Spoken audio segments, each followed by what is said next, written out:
안녕하십니까. 윤정희 형제입니다. 오늘은 로마서 9장을 함께 나누도록 하겠습니다.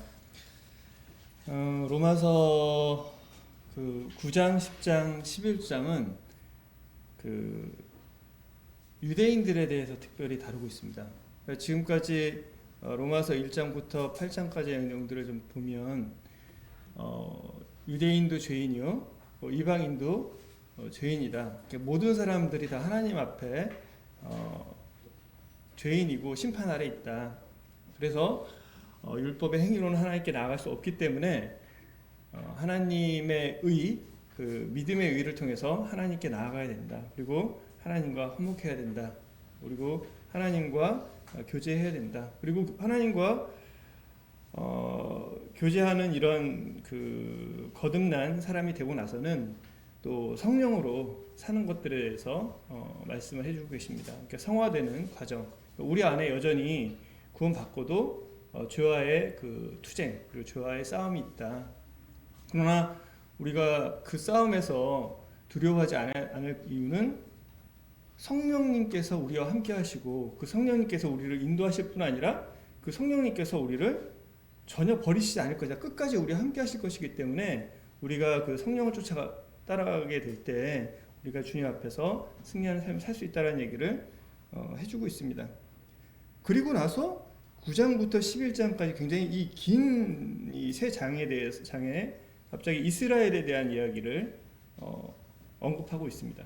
그리고 나서 12장부터는 성도는, 그리스도인들은 어떻게 살 것인가에 대해서 마지막 장까지 설명을 하고 있는 것을 보게 됩니다.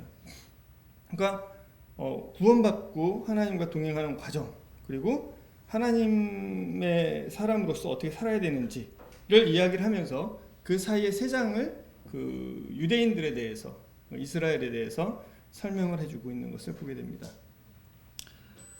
그 유대인들은 지금 우리는 사실은 이때의 교회의 모습을 정확히 인식하기는 좀 어렵습니다. 왜냐하면 그 당시는 이 교회 안에 유대인들이 굉장히 많은 부분들을 차지하고 있었습니다. 그리고 이방인들이 있었습니다. 그래서 유대인과 이방인의 갈등들이 많이 있었죠. 하지만 지금 우리 같은 경우는, 또 더군다나 한국 같은 경우는 거의 다 한국 사람들, 그리고 또 유대인들이 있지 않기 때문에 뭐 그들과의 갈등, 뭐 이런 내용들은 별로 찾아보기 어렵습니다. 다만 그때나 지금이나 동일한 것은 뭐냐면, 그때도 이 유대인들은 율법을 통해서 하나님께 나아가려고 했던 것처럼 지금도 여전히 교회 안에 율법을 통해서 하나님께 나아가고자 하는 사람들이 많다는 것입니다. 그리고 그것이 지금 교회 안에서 갈등과 문제의 원인이 된다는 것입니다. 이 로마서 9장부터 11장에서는 그 율법을 통해서 하나님께 나아가고자 하는 그 이스라엘, 그리고 그 이스라엘에게 주신 하나님의 특별한 위치와 축복이 과연 이 교회 안에서 어떤 위치를 갖고 있고, 또 하나님께서 진짜로 이스라엘을 택한 이유가 무엇인지, 그리고 교회 안에서 어떤 위치와 어떤 모습으로 이 하나가 될 수 있는지를 설명해 주고 있는 것을 볼 수 있습니다. 그래서 오늘 그 처음 장으로서 이제 9장을 저희가 함께 교제를 하도록 하겠습니다.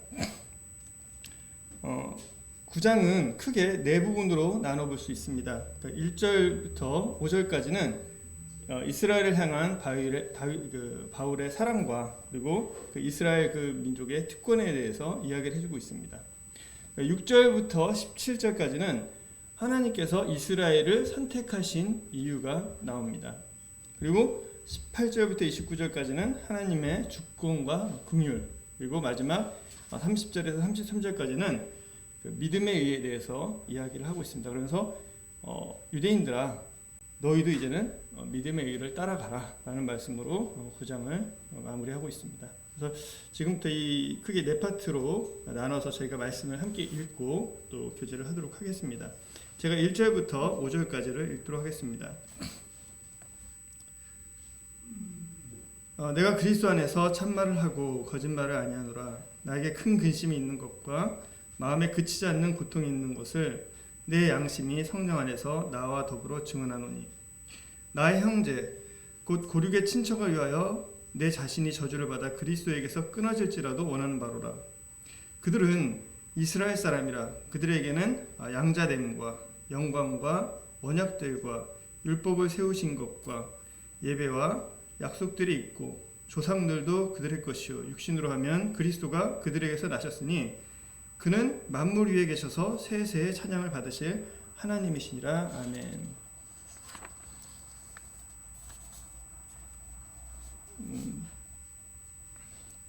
바울은 이 9장에서 유대인들을 향한 자신의 사랑을 이야기를 하고 있습니다.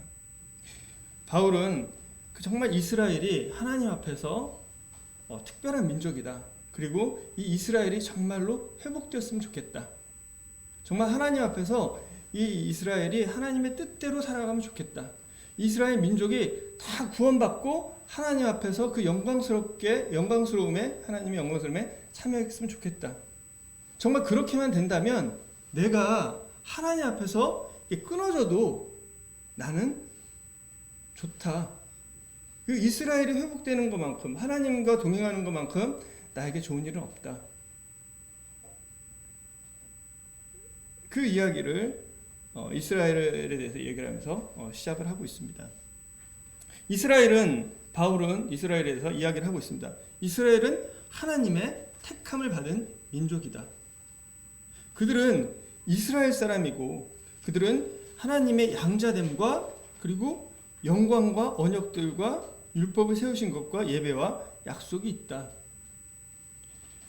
이스라엘 민족은 하나님께 선택함을 받았고 그리고 하나님께 언약을 받았고 그리고 하나님께 특별한 위치를 받았습니다. 그들의 조상들은 하나님의 영광이 임하는 것을 직접 눈으로도 경험을 했습니다. 시내산에서 또 성막에서 성전에서 또 수많은 방법들을 통해서 하나님께서 그들의 삶 가운데서 역사하시는 것들을 경험을 했습니다. 그들은 하나님께 예배를 드렸고 또 하나님의 약속들을 경험하면서 약속의 성취들을 경험하면서 그 역사가 이어져 왔습니다. 그리고 조상들만이 아니라 육신으로 하면 지금 이 그리스도가 또한 그들에게 나셨다는 것입니다. 하나님이신 그리스도가 그들에게서 태어나신 그런 특별한 민족이라는 것입니다. 그런데 그들이 하나님을 대적하고 또 그리스도를 대적해서 결과적으로 십자가에 못 박았다라는 얘기를 하고 있습니다. 바울은 그런 특별한 이들이 그리스도를 물론 많은 사람들이 주님을 믿고 돌아왔지만 그러나 유대인들의 대부분은 정말 그 대부분의 유대인들은 여전히 하나님을 믿지 않고 하나님께로 돌아오지 않은 그런 모습을 바울은 발견하고 있습니다. 그런 이스라엘 민족을 향해서 바울은 그들이 회복되기를 그리고 그들이 그리스도께 나오기를 바라고 있습니다. 저는 이 부분을 보면서 바울이 어떻게 이런 이야기를 할 수 있을까? 바울이 어떻게 이 이스라엘 향한 이런 사랑을 가질 수 있을까?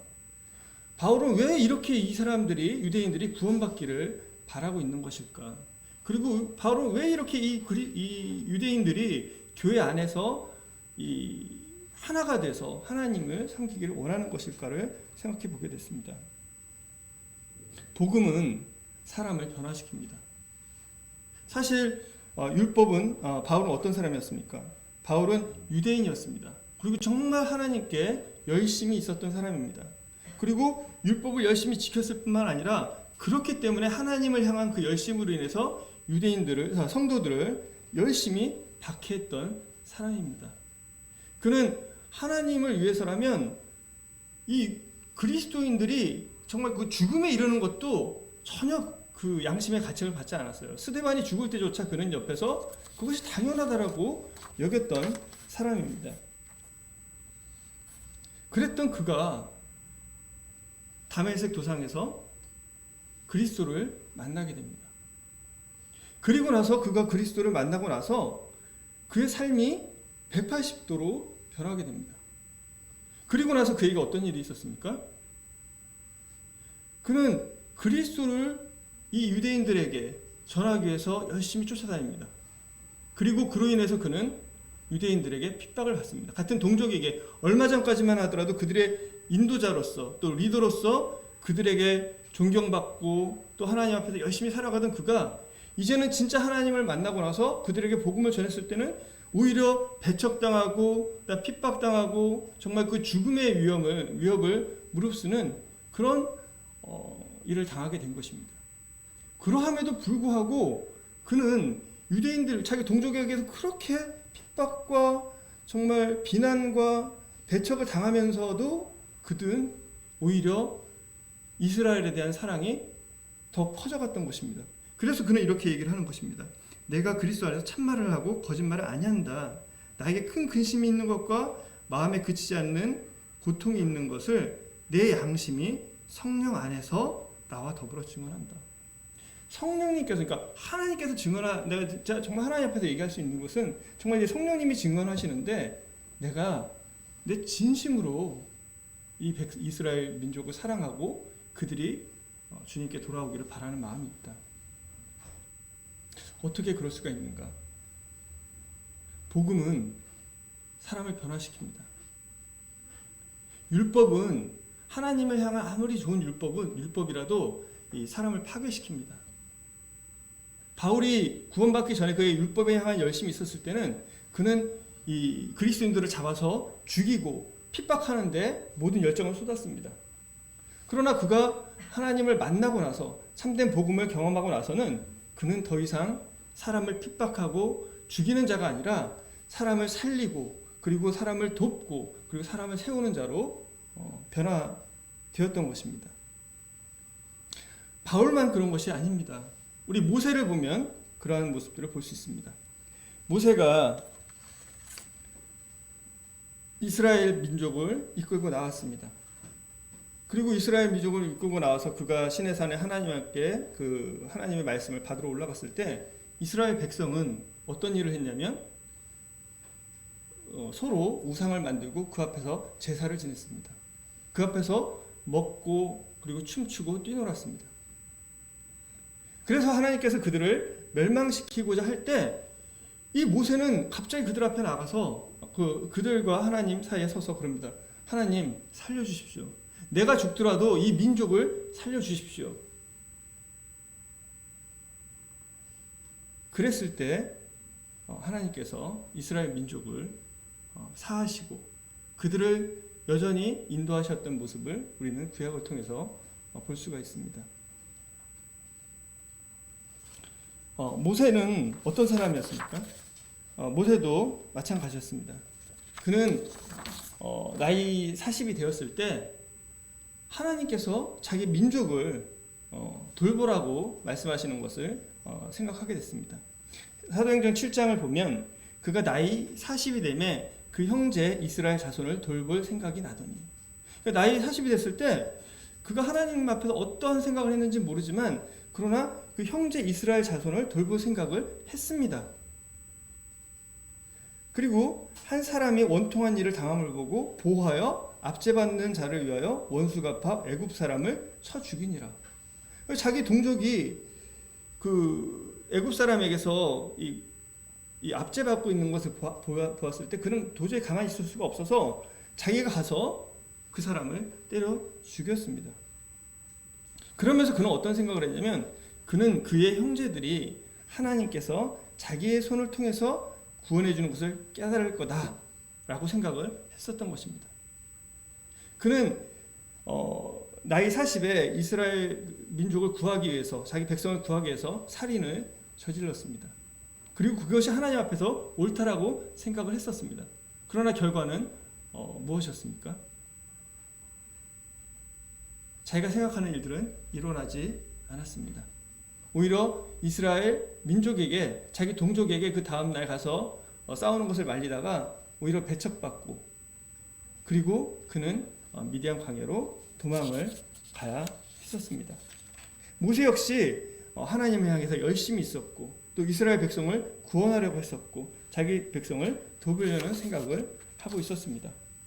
그러나 그 일 이후로 모세는 자기가 살인자라는 것을 알게 됐습니다. 나그네의 삶을 알게 됐고, 그리고 나머지 그 40년 동안에 자기는 아무것도 아닌 자라는 것을 알게 되었던 것입니다.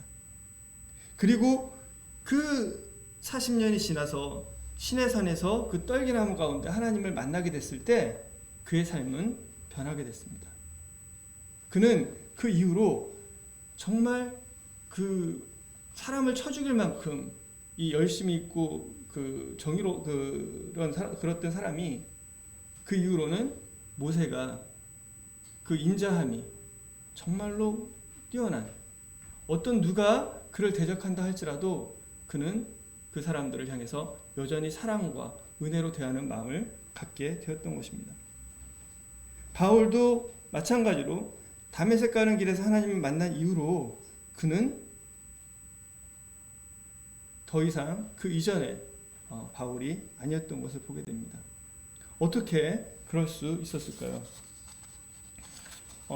로마서 우리 8장 지난주에 봤던 내용들을 보면 이런 말씀들을 하고 있습니다. 마지막에 가면 31절부터 한번 다시 보겠습니다. 31절에 그런즉 이 일에 대하여 우리가 무슨 말하리요? 만일 하나님이 우리를 위하시면 누가 우리를 대적하리요? 자기 아들을 아끼지 아니하시고 우리 모든 사람을 위하여 내주신 이가 어찌 그 아들과 함께 모든 것을 우리에게 주지 않겠느냐? 누가 능히 하나님께서 택하신 자들을 고발하겠느냐? 의롭다 하신 이는 하나님이시니 누가 정죄하겠느냐? 죽으실 뿐 아니라 다시 살아나신 이는 그리스도 예수시니 그는 하나님 우편에 계신 자여 우리를 위하여 간구하는 자니라. 누가 우리를 그리스도의 사랑에서 끊으리요? 환난이나 공고나 박해나 기근이나 적신이나 위협이나 칼이라. 37절에 그러나 이 모든 일에 우리를 사랑하시는 이로 말미암아 우리가 넉넉히 이기느니라. 39절에 높음이나 깊음이나 다른 어떤 피조물이라도 우리를 우리 주 그리스도 예수 안에 있는 하나님의 사랑에서 끊을 수 없느니라. 그리스도의 사랑을, 그리스도의 은혜를 경험한 사람은 그는 그 사랑을 증거하고 베풀 수 있는 사람이 됩니다. 율법은 파괴를 하지만 그러나 하나님의 은혜는 사람을 살리고 세우고 또 그리스도의 사랑 안으로 인도를 하는 것을 보게 됩니다. 오늘 정말 이 자리에 있는 저와 우리 모두에게 주님의 그러한 사랑의 마음을, 그러니까 여기 있는 모든 분들이 저도 그런 하나님의 사랑을 경험하고 또 바울처럼 고백할 뿐만 아니라 주님을 증거할 수 있는 저희들이 됐으면 하는 마음이 있습니다. 유대인들은 특별히 하나님 앞에 선택을 받은 민족이었습니다. 그러면 왜 하나님께서 이스라엘 민족을 선택을 하셨을까요? 6절부터 17절까지를 통해서 좀 살펴보도록 하겠습니다. 제가 읽도록 하겠습니다. 그러나 하나님의 말씀이 폐하여진 것 같지 않도다. 이스라엘에게서 난 그들이 다 이스라엘이 아니요 또 아브라함의 씨가 다 그의 자녀가 아니라 오직 이삭으로부터 난 자라야 내 씨라 불리리라 하셨으니 곧 육신의 자녀가 하나님의 자녀가 아니요 오직 약속의 자녀가 씨로 여기심을 받느니라. 약속의 말씀은 이것이니 명년 이때에 내가 이르리니 사라에게 아들이 있으리라 하심이라. 그뿐 아니라 또한 리브가가 우리 조상 이삭 한 사람으로 말미암아 임신하였는데 그 자식들이 아직 나지도 아니하고 무슨 선이나 악을 행하지 아니할 때에 택하심을 따라 되는 하나님의 뜻이 행위로 말미암지 않고 오직 부르시는 이로 말미암아 서게 하려 하사 리브가에게 이르시되 큰 자가 어린 자를 섬기리라 하셨나니 기록된 바 내가 야곱을 사랑하고 에서는 미워하였다 하신 것 같으니라. 하나님께서 이스라엘을 선택하신 이유는 약속으로 선택하셨다는 것입니다. 오늘 여기 나오는 구절에 본 것처럼 하나님께서 이스라엘 택하신 이유가 8절에 곧 육신의 자녀가 하나님의 자녀가 아니요 오직 약속의 자녀가 씨로 여기심을 받느니라. 약속의 말씀은 이것이니 명년 이때에 내가 이루니 사라에게 아들이 있으리라. 그러니까 하나님께서 이스라엘을 택하신 이유는 뭐냐면 그냥 하나님의 약속 때문인 것입니다. 이스라엘이 뭔가 특별하거나 뭔가 이렇게 있어서가 아니라 하나님께서 그를 택하시기로 약속하셨기 때문이라는 것입니다. 그러면서 좀 더 자세하게 설명하는 것은 11절에 그 자식들이 아직 나지도 아니하고 무슨 선이나 악을 행하지 아니할 때 택하심을 따라되는 하나님의 뜻이 행위로 말미암지 않고 오직 부르시는 이로 말미암아 서게 하려 하사. 그리고 13절에 기록된 바 내가 야곱은 사랑하고 에서는 미워하였다 하신 것 같으니라. 지금 이 내용을 보면 이스라엘에게는 약간 좀 충격적일 수 있는 내용입니다. 왜냐하면 이스라엘은 어떤 생각을 하고 유대인들은 어떤 생각을 하고 있냐면 자기들이 뭔가 좀 구별됐고 뭔가 특별한 이유가 있어서 하나님께 선택을 받았다라고 생각을 하고 있었습니다. 그런데 지금 이 장에서 바울은 그들에게 그것이 아니라고 논증을 하고 있습니다. 자, 우리 이스라엘 유대인들, 나도 유대인이기 때문에 내가 너희들한테 얘기를 한다. 하나님이 우리를 택하신 것은 우리가 뭔가 뛰어나거나 우리에게 뭔가 특별한 것이 있어서가 아니다. 왜 우리를 선택했느냐? 그 약속을 따라서 선택한 거다. 우리 민족이 뭔가 하나님 앞에서 특별한 일을 하거나 아니면은 특별한 능력을 갖고 있거나 특별한 어떤 이 위치를 차지해서가 아니라 하나님께서 이 유대인들을 택하신 이유는, 우리 민족을 택하신 이유는 그냥 약속하셨기 때문이다. 그리고 우리가 뭔가 선하고 악을 행해서가 아니라, 선하거나 악을 행해서가 아니라 그냥 하나님의 뜻이 행위로 말미암지 않는 것을 보여주기 위하고, 그리고 그냥 하나님이 부르신 이로 말미암아 서게 하려고 한 것을 보여주시기 위해서, 그냥 하나님께서 이유는 모르지만 내가 야곱은 사랑하고 에서는 미워했다라는 것입니다.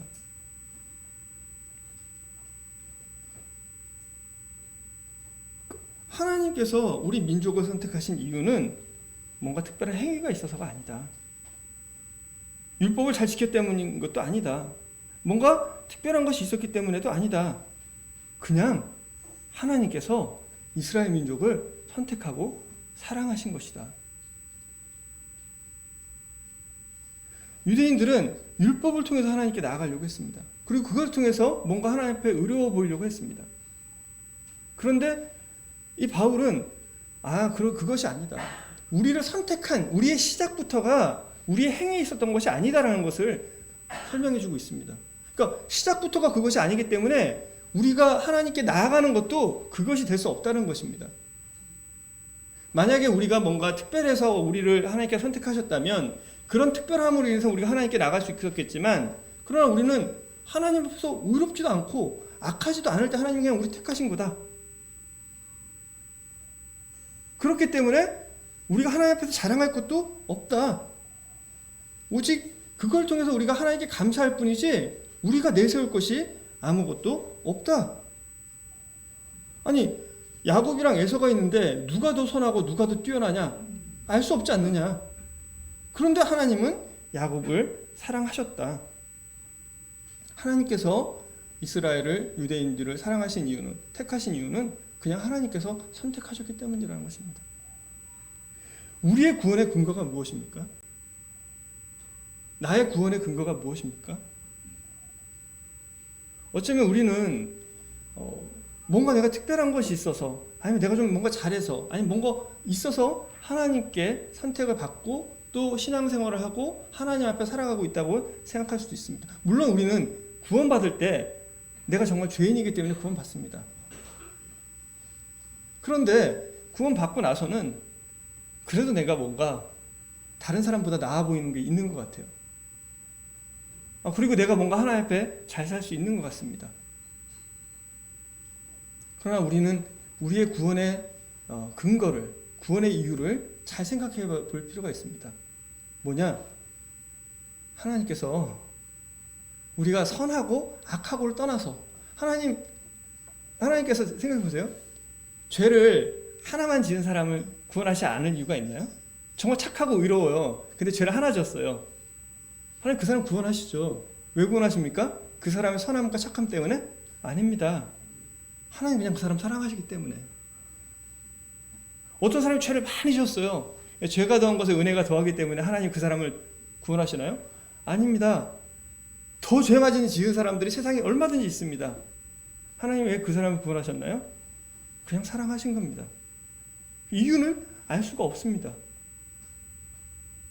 마찬가지로 그런 이유를 통해서 우리가 구원을 받았고 하나님의 은혜로 인해서 구원을 받았고 그 앞에 살아갑니다. 그 우리의 선함 때문에 하나님께서 우리의 신앙을 지켜주십니까? 아닙니다. 우리가 지금 이 자리에 나와 있는데 이 자리에 나온 것은 우리가 다른 사람들보다 좀 더 하나님에 향한 뜨거운 사랑과 어떤 결단력이 있기 때문에 뭔가 더 착하고 또 뭔가 선하고 뭔가 더 의롭기 때문에 우리가 이렇게 나와서 신앙생활 할 수 있는가요? 있을까요? 저는 그렇지 않다고 생각합니다. 하나님께서 그냥 택하시고 인도하셨기 때문에 지금 우리가 이 자리에 있습니다. 이스라엘 백성에게도 유대인들의 이 얘기를 강조하는 것으로 바울은 이야기를 시작을 하고 있습니다. 이스라엘 백성이 우리 민족이 구원받은 것은 하나님께 선택을 받은 것은 그냥 하나님의 뜻에 따라서 선택된 거고 그리고 그렇기 때문에 우리는 자랑할 것이 없다. 그러면 하나님께서 그러면 아무나 선택이 뒤에 이제 나오죠. 하나님께서 그러면 일방적으로 선택하고 선택하지 않는다면 그러면 우리 이스라엘을 택한 이유가 뭐냐? 도대체 우리는 왜 선택을 받은 거냐? 그래서 왜 선택을 받은 거죠? 그리고 그런 하나님의 선택은 좀 불합리하지 않나? 왜냐하면 저 사람은 선택하고 왜 나는 선택하지 않지? 나는 왜 선택했는데 저 사람은 선택하지 않을까요? 뭐 이런 생각들을 유대인들은 하게 될 것입니다. 거기에 대해서 14절부터 17절까지 하나님께서 답을 주시는 것을 보게 됩니다. 14절 제가 읽겠습니다. 그런즉 우리가 무슨 말을 하리요? 하나님께 불의가 있느냐? 그럴 수 없느니라. 모세에게 이르시되 내가 긍휼히 여길 자를 긍휼히 여기고 불쌍히 여길 자를 불쌍히 여기리라 하셨으니 그런즉 원하는 자로 말미암음도 아니요 다른 박질하는 자로 말미암음도 아니요 오직 긍휼히 여기시는 하나님으로 말미암음이라. 성경이 바로에게 이르시되 내가 이 일을 위하여 너를 세웠으니 곧 너로 말미암아 내 능력을 보이려고 내 이름이 온 땅에 전파되게 하려 함이라 하셨으니 그런즉 하나님께서 하고자 하시는 자를 긍휼히 여기시고 하고자 하는 자를 완악하게 하시느니라.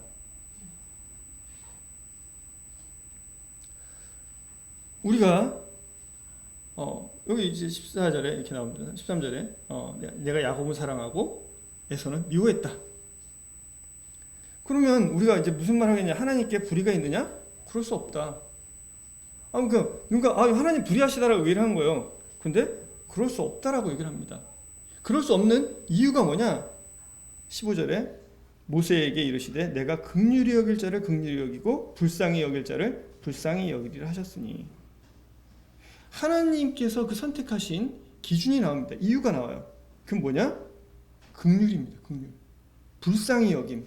그리고 그것은 은혜입니다. 내가 사람을 택할 때 어떤 것으로 택하냐면 그 사람의 어떤 능력, 그 사람의 부, 그 사람의 지식, 그 사람의 위치, 그 사람의 행한 행위, 그 사람의 외모, 그 사람이 가진 것 이런 것으로 택하지 않는다는 것입니다. 뭘로 택하느냐? 긍휼히 여길 자를 긍휼히 여기고 불쌍히 여길 자를 불쌍히 여긴다. 즉 정말 하나님 앞에서 내가 불쌍히 여김받을 만한 사람이라는 걸 깨달은 자에게 하나님은 긍휼과 은혜를 베푸신다는 것입니다. 그런즉 원하는 자로 말미암도 아니요 다른 박질하는 자로 말미암도 아니고 오직 뭐라고요?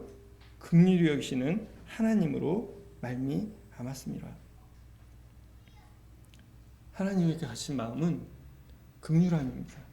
하나님이 가신 마음은 사랑입니다. 하나님이 받으신 마음은 그 불쌍히 여기십니다. 아니 얼마나 하나님께서 우리를 불쌍히 여기고 하나님께서 얼마나 우리를 긍휼히 여기셨기에 자신이신 정말 자신의 그 독생자이신 예수님을 주셨겠어요. 지금 여기서 우리가 긍휼히 여기고 불쌍히 여기다 이 말은 단순히 쟤 참 불쌍하다, 쟤 참 도와주고 싶다 이 얘기를 하시는 것이 아닙니다. 여기에서 나오는 이 긍휼은 뭐냐면 정말로 내가 저 사람을 살리고 싶고 정말로 저 사람을 세워주고 싶고 정말로 저 사람이 정말 멸망당하고 지옥에 이게 가는 것을 원하지 않는, 그리고 저 사람을 어떻게든 끄집어내서 나와 교제하고자 하는 그런 하나님의 깊은 사랑이 담겨 있는 것입니다. 그런데 그런 하나님의 마음을 깨달을 수 없는 사람들이 있어요. 어떤 사람이죠? 바로 같은 사람입니다. 이 바로는 자기가 불쌍한 자인지 몰라요. 자기가 부족한 자인지 모릅니다. 그는 마음이 그의 마음에는 하나님이 필요가 없어요.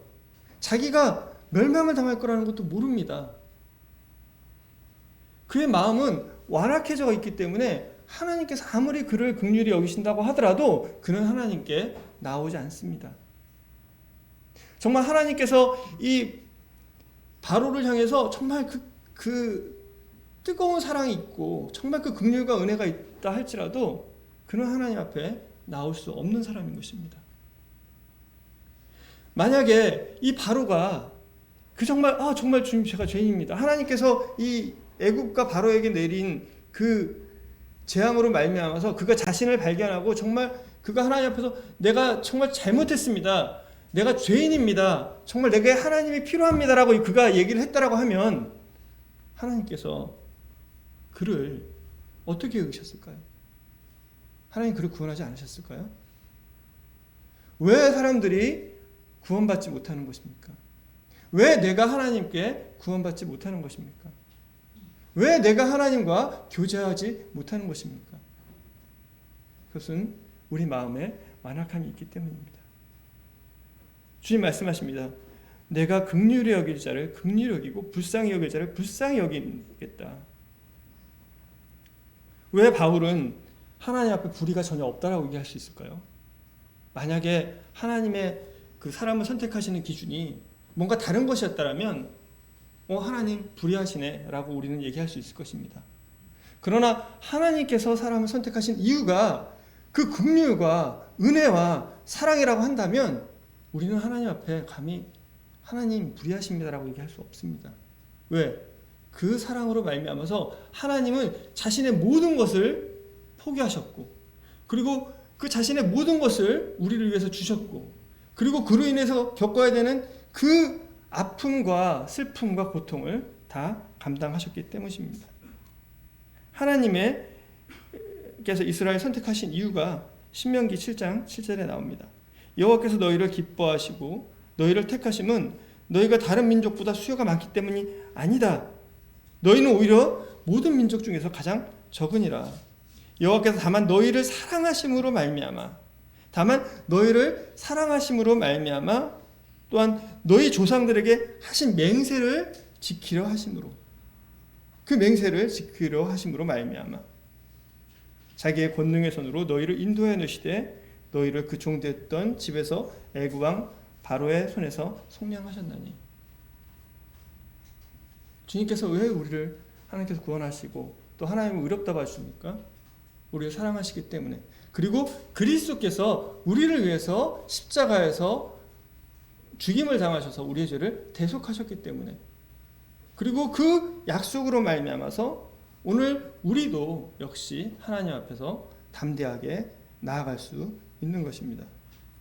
하나님께서 이스라엘을 그렇게 택하셨고, 그럼 우리는 어떻게 택하셨나요? 마찬가지입니다. 우리 고린도전서 1장 26절을 보면 형제들아 너희를 부르심을 보라. 육체를 따라 지혜로운 자가 많지 아니하며 능한 자가 많지 아니하며 문벌 좋은 자가 많지 아니하도다. 그러나 하나님께서 세상의 미련한 것들을 택하사 지혜 있는 자들을 부끄럽게 하시려고 세상의 약한 것들을 택하사 강한 것들을 부끄럽게 하려 하시려고 세상의 천한 것들과 멸시받는 것들과 없는 것들을 택하사 있는 것들을 폐하려고 하시나니 이는 아무 육체도 하나님 앞에서 자랑하지 못하게 하려 하심이라. 하나님께서 유대인들을 택하신 이유, 유대 민족을 이스라엘을 택하신 이유, 그리고 하나님께서 우리를 택하신 이유는 완전히 같습니다. 그것은 하나님의 사랑과 긍휼과 은혜뿐만 아니라 그것은 하나님의 주권이시고, 그리고 그 주권은 완전하고 선하신 주권입니다. 그 하나님의 주권에는 조금도 불의가 없습니다. 바울은 이스라엘 민족에게 그것을 말씀에 말하고 싶었던 것 같습니다. 우리를 택하신 하나님은 우리가 너무나 불쌍하고 너무나 부족하고 너무나 구원할 만한 것이 없기 때문에, 다른 어떤 민족보다도 뛰어난 점이 없기 때문에, 그래서 우리를 구원한 거다. 그리스도께서 이 땅에 오신 이유도 마찬가지다. 지금 우리가 하나님 앞에 나와 있는 우리를 봐라. 우리가 하나님 앞에 내세울 것이 전혀 없지 않냐. 혹시 이 중에 내가 뭔가 있어서 뭔가 특별해서 구원받았다라는 생각을 가지고 있다면 그 생각을 버려라. 하나님은 우리를 그렇게 구원하신 분이시고, 그 우리를 선택하신 하나님의 주권은 완전하시고 선하신 주권이다라는 얘기를 하고 있습니다. 이제 18절부터 29절까지는 그 하나님의 주권과 하나님의 긍휼에 대해서 더 설명을 해주고 있습니다. 일단 18절, 19절을 보겠습니다. 그런즉 하나님께서 하고자 하는 자를 긍휼히 여기시고 하고자 하시는 자를 완악하게 하시느니라. 혹 내가 내게 말하기를 그러면 하나님이 어찌하여 허물하시느냐, 누가 그 뜻을 대적하느냐 하리니, 이 사람아 내가 누구이기에 감히 하나님께 반문하느냐, 지음을 받은 물건이 지은 자에게 어찌 나를 이같이 만들었느냐 말하겠느냐. 토기장이가 진흙 한 덩이로 하나는 귀 있을 것을 하나는 천 있을 것을 만들 권한이 없느냐.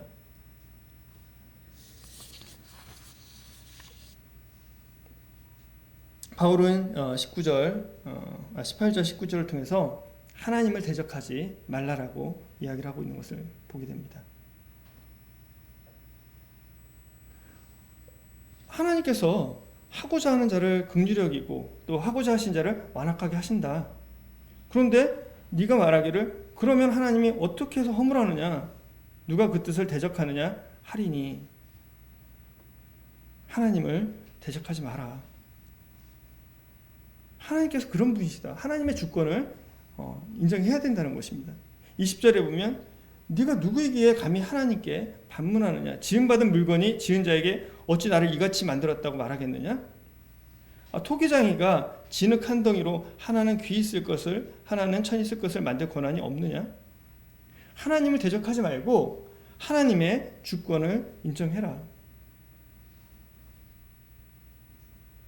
우리가 복음 앞에 섰을 때, 그리고 우리가 하나님에 대해서 들었을 때, 그리고 우리의 죄에 대해서 들었을 때, 우리는 하나님 앞에서 여기에 나온 사람과 똑같은 반응을 했던 것을 기억하고 있습니다. 아니 왜 하나님은 그러는데, 아니 나처럼 내가 죄를 졌다는데 더 나쁜 죄를 지은 사람도 많잖아요. 왜 저 사람은 근데 저 사람은 왜 구원하지 안 하시고 왜 이 사람만 구원하시나요? 옛날에 살았던 사람은 어떻게 해요? 하나님께서 이런 거는 불합리하지 않나요? 저는 이 부분은 믿을 수 없습니다. 수많은 이야기들을 합니다. 그러나 그렇게 이야기를 하는 이 중심의 이유는 뭐냐면 그가 자기가 누구인지를 발견하지 못했기 때문입니다.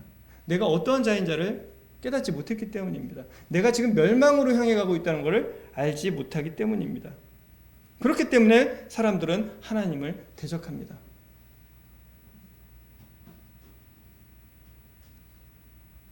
우리가 하나님 앞에서 정말 내 자신을 발견하고 그분의 주권을 인정하기까지는, 그러니까 내 자신의 모습을 발견하고 내가 정말 멸망당할 자라는 걸 알게 되면 하나님께서 말씀하지 않아도 우리는 그 앞에 앉아서 무릎 꿇고 그분의 주권을 인정할 수밖에 없습니다. 우리가 복음의 빛이 우리에게 비치기 전까지는 하나님 앞에서 할 말이 참 많습니다.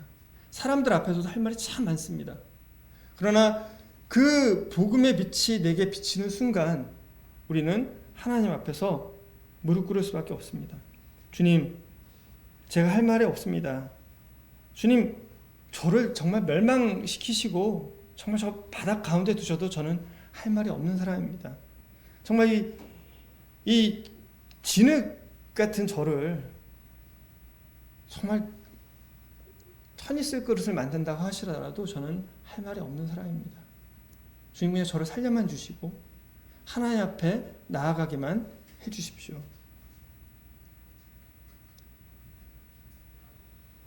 바울은 이야기를 하고 있습니다.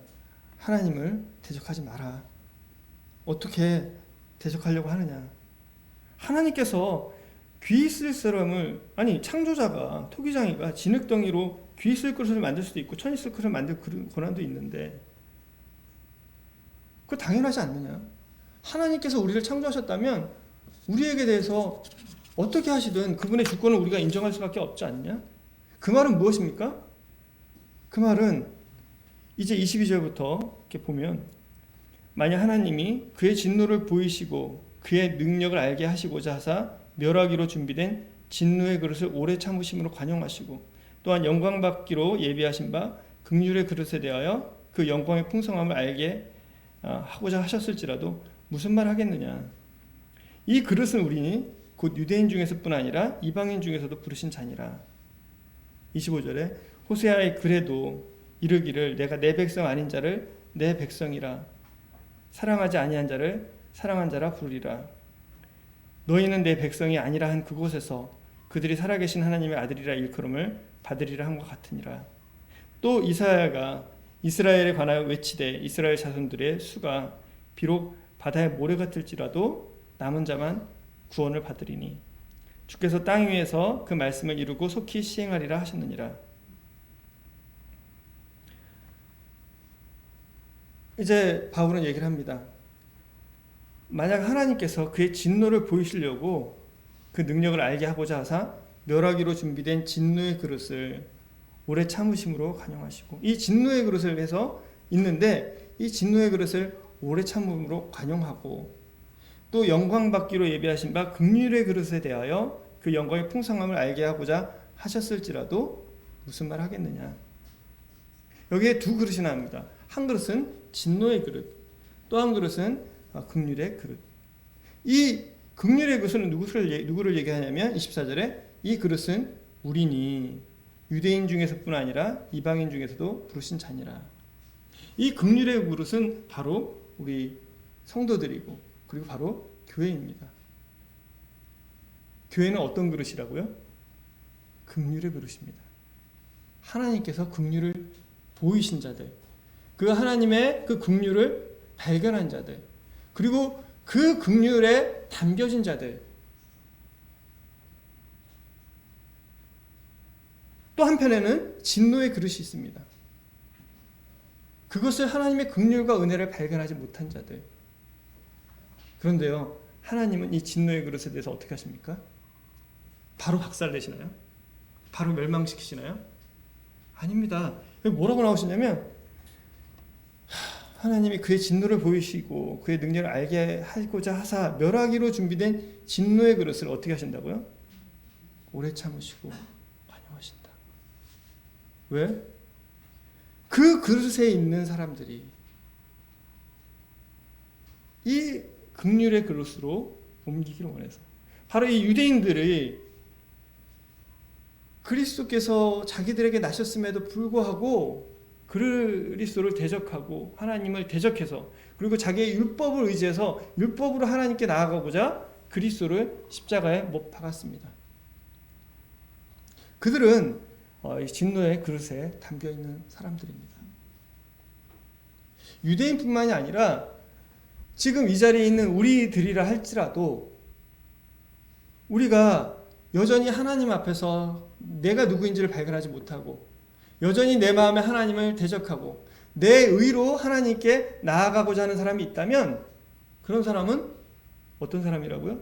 진노의 그릇에 담겨있는 사람입니다. 그 사람이 정말 착하고 선하고 정말 세상에 볼 때 정말 좋은 사람이에요. 그런데도 불구하고 그가 하나님 앞에서 자기를 발견하지 못했다면 그가 그 착함으로 그 선함으로 하나님께 나아가고자 한다면 그는 진노의 그릇에 담겨 있는 사람입니다. 저희 회사에서 제가 지금 요즘 담당하고 진행하는 일이 그 서울대학교 인권 헌장 그리고 대학원생 인권 지침 그거를 제정하는 거를 제가 담당을 하고 있습니다. 뭐 다들 아시겠지만 거기에는 차별금지법의 내용들이 들어 있습니다. 이게 제정이 되면 안 되겠죠. 저는 사실 그래서 얘기를 했어요. 그 담당하는 사람들한테. 제가 지금 담당하는 게 굉장히 민감한 내용인데 그 문제가 되는 조항을 빼고 진행을 하자. 왜 안 된다고요? 안 된대요. 타협이 없습니다. 근데 그러면 나라에서도 안 하는 거를 왜 대학에서 먼저 하냐? 이거를 우리 대학에서 먼저 해야 다른 대학들도 따라가고 나라에서 지금 뭐 하고 있는 이 제정도 법안도 근거가 돼서 더 쉽게 진행할 수 있다. 이해가 안 되는 거죠. 근데 그분들이 어떤 사람이냐면 좋은 분들이에요. 정의로운 분들입니다. 그분들은 정의롭고 착하고 뭐 괴물처럼 생긴 게 아니라 되게 좋은 분처럼 생겼어요. 근데 그들은 자신들의 의로 세상을 살아가려고 하고 자신들의 의로 정말 세상을 아름답게 만들려고 하고 자신들의 의로 뭔가를 이루려고 하고 있습니다. 그들이 아무리 선하고 바르고 착해 보인다 할지라도 그들은 진노의 그릇에 담겨있는 사람들인 것입니다. 아까 저희가 바울도 모세도 자기의 의로 하나님께 나아가려고 했을 때 그는 진노의 그릇에 담겨 있었고 그럴 때 그는 파괴하는 사람들이 됐습니다. 세상 사람들이 정말 착하고 바르고 의로워 보인다 할지라도 그들이 하나님에 대해서 얘기를 하기 시작할 때 그들은 거부 반응을 보이고 그들은 정말 적대적이 되는 것을 쉽게 발견할 수 있습니다. 하나님은 그런 진노의 그릇에 담겨있는 자들이라 할지라도 오래 참으시고 관용하시는 하나님이십니다. 그렇기 때문에 하나님의 주권은 완전하고 선하다는 것입니다. 눈에 보이는 족족 잘못하자마자 이런 분들이 아니라 하나님은 그 사람들이 정말 이 긍휼의 그릇으로 오기를 인도하기를 바라고 계신 하나님이시기 때문입니다. 하나님 이렇게 말씀하세요. 내가 내 백성 아닌 자를 내 백성이라 사랑하지 않은 자를 사랑한 자로 부르리라. 너희는 내 백성이 아니라 한 그곳에서 살아계신 하나님의 아들이라 일컬음을 받으리라 한 것 같아요. 이게 얼마나 큰 축복입니까? 얼마나 큰 사랑입니까? 하나님께서 사랑하지 아니한 자를 사랑한 자라 부른다. 이 말에 담긴 의미가 무엇입니까? 거기에는 하나님 자신의 그 생명이 있다는 것입니다. 그 자신의 생명을 우리에게 주시기 위해서 그 아들을 십자가에서 그 못 박히게 하시고 사람들에게 비난과 채찍에 맞게 하시고 정말 그 말할 수 없는 영광 가운데 계셔야 되는 분이 오히려 그 말할 수 없는 비난과 멸시와 천대 속에 있게 하신 그 하나님의 사랑이 담겨 있는 것입니다. 사랑하지 아니한 자를 사랑한 자라 부르겠다고 한 거기에는 그 하나님의 사랑이 행동으로 나타나 있는 것입니다. 이스라엘의 27절에 이사야가 이스라엘에 관하여 외치되 이스라엘 자손들의 수가 비록 바다의 모래와 같을지라도 남은 자만 구원을 받으리니 주께서 땅 위에서 이 그 말씀을 이루고 속히 시행하리라 하셨느니라. 하나님께서는 예수 그리스도를 십자가에 못 박고 직접 못 박고 비난하고 정말 멸시하고 대적했던 이스라엘이라 할지라도 그들이 정말 하나님께만 돌아오기만 한다면 그 남은 자가 얼마든지 간에 그가 돌아온다고 한다면 그들은 구원을 받을 것이고 그리고 그 말씀을 속히 구원하시는 하나님이신 것입니다. 우리 29절에 또한 이사야가 미리 말한 바 만일 만군의 주께서 우리에게 씨를 남겨두지 아니하셨더라면 우리가 소돔과 같이 되고 고무라와 같았으리라 한 것 같으니라.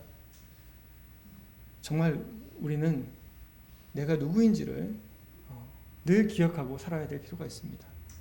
구원받은 우리가 어떤 자입니까? 사실 우리는 주님께서 우리에게 은혜를 베풀지 않았으면 소돔과 같고 고모라와 같은 자입니다. 우리 세상 어디 내놔도요 똑같습니다. 우리의 본질은 똑같습니다. 하나님이 우리를 사랑하시고 우리를 불쌍히 여기시고 우리를 택하셔서 우리를 이끌어 오신 것입니다. 교회 안에서 왜 분열과 싸움이 있습니까? 어느덧 우리가 내가 옳고 의롭고 선하고 뭔가 나는 하나님께 잘하고 있다고 생각하지 않습니까? 그렇기 때문에 다른 형제 자매들을 볼 때 비난하고 흉보고 싸우게 되고, 하나님께서 지금 이 자리에 계신 성도님들, 저 마찬가지입니다. 은혜를 베푸지 않았으면 우리는 소돔과 고모라와 같은 운명을 가진 사람들이었던 것입니다. 이제 30절에서 33절에 바울은 얘기하고 있습니다. 내 동족 유대인들아, 내 사랑하는 유대인들아, 제발 믿음의 의를 따라가자. 30절에 그런즉 우리가 무슨 말 하겠느냐? 의를 따르지 아니한 이방인들이 의를 얻었으니 곧 믿음에서 난 이요. 의의 법을 따라간 이스라엘은 율법에 이르지 못하였으니 어찌 그리하냐? 이는 그들이 믿음을 의지하지 않고 행위를 의지함이라. 부딪힐 돌에 부딪혔느니라. 기록된 바 보라, 내가 걸리는 돌과 거치는 바위를 시온에 두느니 그를 믿는 자는 부끄러움을 당하지 아니하리라 한 것 같으니라. 우리가 구원받은 것이, 우리가 하나님께 선택함을 받은 것이 우리가 뭔가 특별해서가 아니지 않느냐. 그냥 하나님께서 우리를 불쌍히 여기셨고 그냥 우리를 선택하셨기 때문에, 우리가 선하거나 악하거나 하기 이전에 이미 우리를 선택해서 이끌어 오신 것이 아니냐. 그런데 자꾸 왜 율법을 가지고 하나님께 나가려고 하느냐. 그건 너희를 넘어지게 할 뿐이다.